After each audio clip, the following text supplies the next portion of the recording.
गौरमुख ने कहा कि राजा साहब, आपकी 7 दिन में मृत्यु हो जाएगी, आप 7 दिन में अपना कोई उपाय ले सकते हैं तो आप उपाय ले लीजिए। आज राजा परीक्षित अपनी पत्नी शाम को ईरावती के पास में बैठे और राजा परीक्षित कहते हैं ईरावती से, ईरावती आज तुमसे एक बात पूछूं मैं। बोले क्या? कि क्या तुम बता सकती हो कि तुम्हारी मृत्यु कब होगी? ईरावती कहती है महाराज, दुनिया में ऐसा कोई व्यक्ति नहीं आज तक जो ये बता सके कि तुम्हारी मृत्यु का समय क्या है। बोले मैं अपनी छाती पर हाथ रख करके कह सकता हूं और बता सकता हूं कि मेरी मृत्यु कब हो सकती है। तो ईरावती कहती है लगता है आज शिकार करने गए थे, जंगल गए थे तो गर्मी में दिमाग चल गया है। बोले महाराज कैसे बता सकते हो? बोले कि ईरावती मुझे 7 दिन से पहले यदि स्वयं ब्रह्मा और स्वयं यमराज और स्वयं भगवान के दूत भी लेने के लिए आए तो मैं 7 दिन से पहले मर नहीं सकता। तो ईरावती कहती कैसी बातचीत कर रहे हो आप? बोले हाँ, क्योंकि मुझे 7 दिन में मृत्यु का श्राप मिला है, मेरे पास में ये 7 दिन है, इससे पहले कोई कितनी ताकत लगा ले मेरे शरीर से मेरे प्राण नहीं निकाल सकता।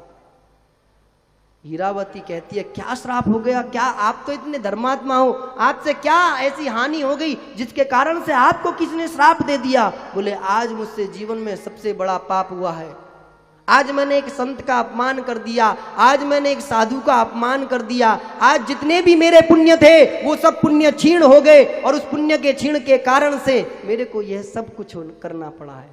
ध्यान रखना एक बात मेरे भाई, आप जितने भी पुण्य करते हैं उनका प्लस माइनस जीवन में होता रहता है। ऐसा पहले कुछ चीजों को समझना पड़ेगा, क्योंकि हमने शास्त्र तो आज तक पढ़े नहीं, हम दूसरों के भरोसे रहे कि ये हमें बताएंगे तब हम मानेंगे।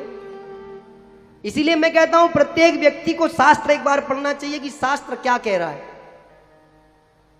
और शास्त्र जो है, पुराण जो है, वो भारत का इतिहास है कि भारत में पिछले समय पर क्या क्या हुआ, उसके आधार पर ही सब कुछ व्याख्याएं उसमें हुई हैं। पाप और अपराध में दोनों में अंतर है। पाप की श्रेणी अलग है और अपराध की श्रेणी अलग है। पाप जो होता है वो ऐसा होता है कि यदि हमसे मान लीजिए कोई गलती से हो गया, हमें अनजाने में हुआ और उसका हमें पता नहीं है, तो वो आता है पाप की श्रेणी में। और मान लीजिए किसी चीज का हमको पता है कि ये गलत है और हम उसे कर रहे हैं, तो वो आता है अपराध की श्रेणी में। और भगवान पाप का प्रायश्चित हो सकता है, पाप का प्रायश्चित का नियम है, अपराध का दंड का नियम है। अपराध के लिए दंड देना होता है, ये ध्यान रखना। इसलिए पाप में और अपराध में अंतर सोचना। आप जो भी बाहर भीतर करते हो, यदि अनजाने में किया तो वो पाप है, वो निश्चित ही भगवान की कथा और भजन करने से प्रत्येक दिन वो आमने सामना होता रहेगा। जो चीज ज्यादा हावी होगी वो आगे निकल जाएगी, लेकिन जो अपराध किए होंगे उसका दंड तुमको मिलेगा। इसीलिए अपराध करने से बचना, पाप भी करने से बचना।